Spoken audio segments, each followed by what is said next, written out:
हसीन चेहरे पर एक हंसी की नुमाइश सी थी वो। हर वक्त में हर वक्त साथ रखने की ख्वाहिश सी थी वो। চল রাস্তায় সাজি ট্রাম লাইন। ঐতিহ্যবাহী শহর কলকাতার নাম মনে করলে যা কিছু মনে পড়ে তার মধ্যে অন্যতম ট্রাম।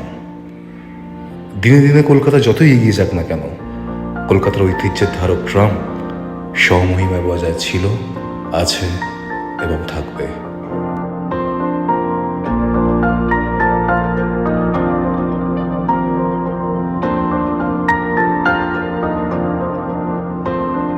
हौले हौले से आंखें रोने लगी, नींद न आई पर आंखें सोने लगी।